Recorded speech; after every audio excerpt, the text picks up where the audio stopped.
You're with Julian on the Brown Note and a review of The Last of Us, or at least episodes 1 to 6. So I rarely watch TV series. I pretty much watch like cooking and travel shows. And the reason is that I got to the end of that Breaking Bad era, and it seemed like every week there was 2 new series that you had to watch.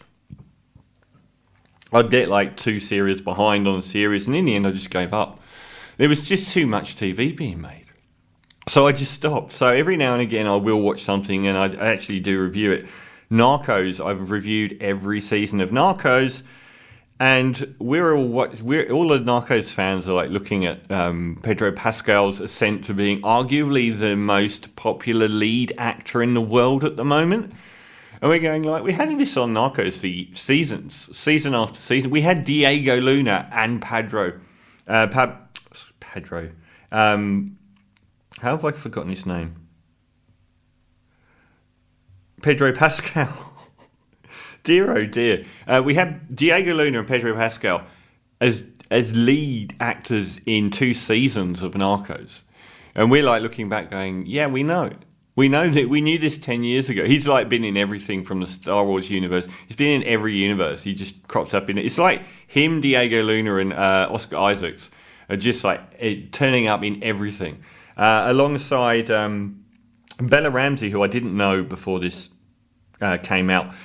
Craig Mazin is the creator of the show. His most prominent tagline up until now was the Chernobyl series, which got loads of awards and was one of the most acclaimed of the last 10 years. And the guy, Neil Druckmann, from the Naughty Dog company that created The Last of Us. So when The Last of Us came out, about 2013, this is one thing where I always had a bit of a problem with it, is like the post-apocalyptic zombie thing has been so done to death that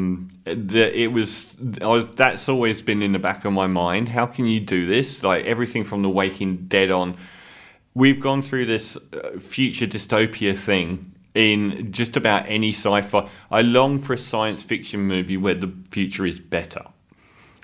Everyone's got houses. Everyone's got food. It's really good.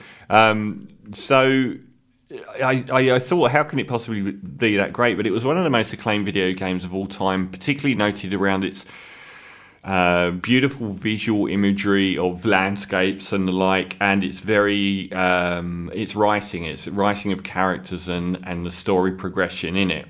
And I've never played it. To all intents and purposes, it has been the most by miles successful video game to film or television adaptation in history. There really is next to nothing that hasn't been dreadful.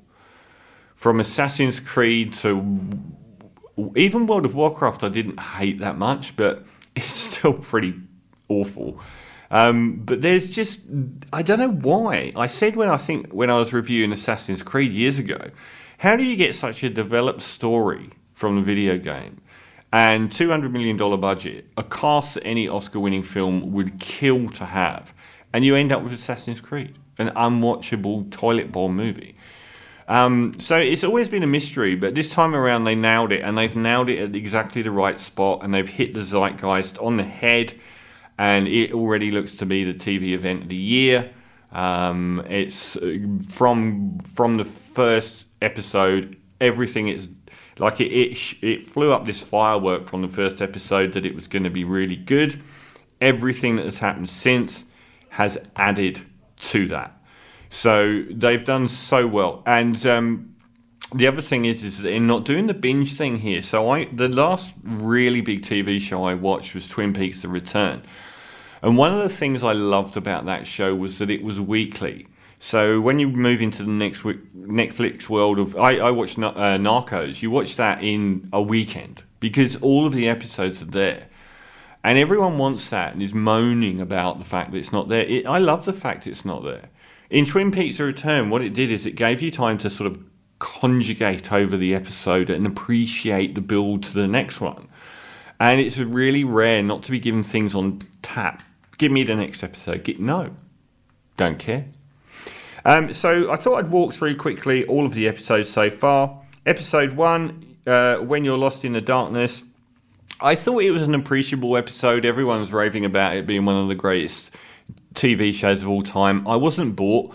We see Pedro Pascal and his daughter at the start of what is a fungal infection that's crossed over to humans, the equivalent of a zombie apocalypse. And we see the opening minutes of this happening, and his 14 or whatever year old daughter being killed. And then we jump massively forward in time. I felt like it was a really solid, classy opening episode. It didn't make me understand that this would be one of the best TV shows of the year. I just felt that it didn't really put any feet wrong, and everything that happened was classy, and Pedro was awesome. So at that stage, I would give the episode 1 a 7.5 out of 10. Episode 2, it began building a little bit better. I wouldn't say the episode was any much better. I think when you've got your opening episode, you get to do a lot of stuff you don't get to do again. So I thought it was a solid episode. Again, called The Infected. It didn't really do that much to make me think that this was an all-time great show.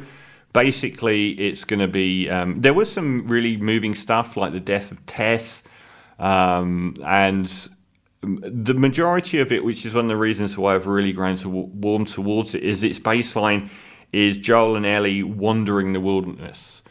So they're like on this long, epic journey, and they're wandering the wilderness. So you get a lot of meditative downtime, which I really like. I suffer from anxiety really badly. I like the long gaps between the horrors, and it not being, it doesn't beat you over the head all of the time. It was being picked on for, in a good way, for the cinematography being very similar to the game and the visuals. Slightly at this point, I was starting to notice that, you'd get a vista of, a tower blocks overrun with plants, and the dead zombies sort of, or even half alive zombies sort of, I'm calling them zombies, I don't care, sort of like wibbling along on the ground. And some of those were really striking. And there was obviously a level of cruelty and explicitness they were willing to go to here. We're told Joe is a bad man. Pedro and Ellie were starting to form a really good bond. She's a foul-mouthed urchin. He's an emotionally broken guy. What happened to his wife? I don't know what happened to his miss. What happened to the mother of his daughter? What happened there? Do we know? So there's lots of side baggage that makes these characters have a little bit more depth to them. So basically, if you don't know, Ellie, so the whole planet's been ravaged by this fungal infection, which can it transmits itself like zombies, turns people into zombies. She is immune, so no one else has been immune. We have jumped forward from Pedro Pascal losing his daughter 20 years, and in that time, the world has become this really debased, broken place. Walled-in cities with all manner of totalitarianism and so on. I still think the best line in this whole series so far happens in the next episode. So I'd give episode 2 a 7.5 out of 10. Episode 3, the most famous one and the bravest one, and the one that was the litmus test, has the best line so far. So we get Neil Offerman, I think, from The Office. Him and Nick Offerman from The Office, idiot, and Murray Bartlett form a gay relationship. So Nick Offerman is someone who's a survivalist at the start of this, which is a pretty good line of work to be in. So when everyone's fleeing and everyone's dying, he's got all this like underground bunker stuff going on with like 57 AK-47s lined up, ready for it, with food everywhere. And he traps someone who's trying to get into his compound, who is the other actor, Murray Bartlett, and they form a romantic relationship. Both, like, Nick Offerman is like this gruff, butch, woodsman kind of guy who doesn't let anyone in sort of thing, and they form this gay relationship, which through everyone. No one saw it coming, and it dominates the whole episode, and it was the bravest episode. But the best line was when the other guy says to the Nick Offerman character, you used to be this crazy guy who believed in all conspiracy theories and you thought the government were Nazis. And Nick Offerman goes, the government are Nazis. And the other guy's like, yeah, they are now, but I thought that was awesome. It's kind of like the Survivalist proved. But he lives in this massive gothic southern mansion, which I was we're basically celebrating these two guys as having this beautiful love story, which it is. But they're eating rabbit and drinking French wine and living on a property that could house thousands in an era when people are starving to death and being sold as slaves. And they're sitting there every night drinking Beaujolais and eating rabbit. And I was like, really celebrating this? But the great thing about it was that it was a massive risk. And I didn't want it when it started happening, but it was so well written, and Nick Offerman is going to get an Emmy, and he will get a lot of awards for his performance. He was sort of like the gruff guy on The Office, but here, the amount of warmth and humanity without breaking away from that initial characterization is going to win him awards. And it's the fact that we followed this couple to their death in the most beautiful and touching way possible. I thought there was an incredibly good metaphor here. At one point, their compound is attacked by human beings starving to death while they're eating rabbit and drinking Beaujolais. And we jump forward from that point. We see Nick Offerman get really seriously injured and believe that he might be dead. But we jump forward years. And that's when we realized the enemy at the gates, which was this physical threat, wasn't anything like the real enemy, which was time. We get to a point where they're both old enough that their physical state is becoming less and less enjoyable. And his partner is really quite sick. And we go through the whole combined suicide pact thing. And then Joel and Ellie turn up after this has all happened. It was a really big risk to take. It completely stopped the series dead. And it was a masterpiece. It was an outstanding masterpiece because of the acting, the directing, the risk-taking, and the fact, for me, that it made me feel about the outside world a lot more. We're following Joel and Ellie religiously, but this made me feel about other people's lives. It widened the horizon of the series. It made the universe expand a lot more. And it was a brilliant piece of acting, directing, and writing. So I'm going to give episode 3 a 9.5 out of 10. I think that's going to win so many awards. Episode 4 I can pass through. This is when we meet the Kansas City militia. So there are lots of different sort of militia groups around. Joel's trying to get Ellie towards one of the militia groups called the Fireflies, where they can sort of reproduce her blood and make a vaccine. Not all of the militias are on the same page, and we have this 2-episode setup where the actor, what's her name? Melanie Linsky, who I've seen in so many things, and Jeffrey Pierce as well. We see the 2 lead characters meet up with an African-American guy and his deaf brother and form a bond and move through into the realm of, is it Catherine? And she's the head of the militia and she's after the African-American guy. So she shuts down the whole city trying to get him. And unfortunately, that snares everyone in the same net. And that episode is a perfectly good one, 8 out of 10. And then we get Endure to Survive, which is episode 5 and the halfway point. And that's obviously the payoff for everything that's happened. It goes way beyond what you expect. It amps up everything, and we get our satisfaction in the darkest ways possible. Just as shattering on different levels as episode 3 was, and action and everything comes to the fore, and like the last half hour is just this absolute mayhem. Brilliant episode, 9 out of 10. And the last one I've just seen, Kin, is when we're like a few months down the track, Joel and Ellie have stumbled across this wilderness settlement, and I won't go into spoiling anything. But really good episode, really seeing the cinematography come into the fore now. A lot of these like river bends draped in snow and mountain ranges and the wilderness of America. It's been really beautiful shot. But the main thing is the relationship between Joel and Ellie has really broadened. Their acting is getting really, really intensely beautiful. When he tries to leave her in this one, it's really quite poignantly done. There's a moment at the start, like the anxiety you get watching Ellie is sometimes overwhelming.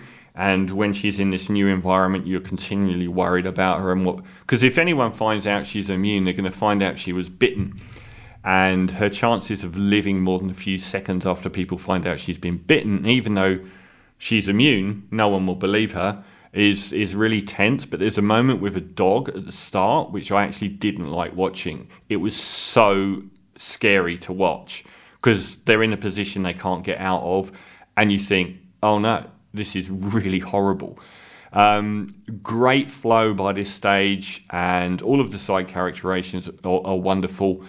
But it's that relationship between Pedro Pascal and what's her name? Bella Ramsey as Ellie and Joel, which has really set this apart. And the long form nature of it, the fact that it is gradually building and building. Very, very effectively, where you're in love with both those characters and you need to know what's coming for them. The side issue with this, the elephant in the room, is I remember the sequel to The Last of Us 2 coming out many years ago. I'd never played it. I know what happens. And this is, I think, what everyone is waiting for. So we know that there's not a great thing coming, and how the TV makers are going to deal with one of probably the hottest couple in the world on television at the moment. How they're going to deal with that. I guess they can mess around with chronology and flashback and do a lot of stuff. But I think it's going to be a really mass anxiety-inducing moment. A lot of people are going to be really upset, even if they know it's coming. It's like, don't do that. So they've helmed it really close to the game. But when The Last of Us 2 came out, it was basically the online gaming community melted down. It was a hugely acclaimed game, but it also had a lot of people wailing and gnashing their teeth. And that's the most interesting thing. What are they going to do with one of the hottest properties over the last few years in television when it comes to that moment? Overall, I am completely enthralled. It's enthralling TV. It doesn't need each episode to pay off. It's long form, it's slow, often slow, and it has formed an impeccable lead pairing of Bella Ramsey and Pedro Pascal that will see it dominate the year TV-wise. So The Last of Us, I'm going to give so far an 8.5 out of 10. I think the episodes have gradually gotten, on average, that has gone up from, say, a 7.5 at the start to a solid 8.5. I'd give that last episode, Kin, an 8.5 out of 10 as well, and the overall series so far. For The Last of Us, episodes 1 to 6, 8.5 out of 10. How long did I talk for? This is from Jockstrap, I Love You, Jennifer B., their debut album.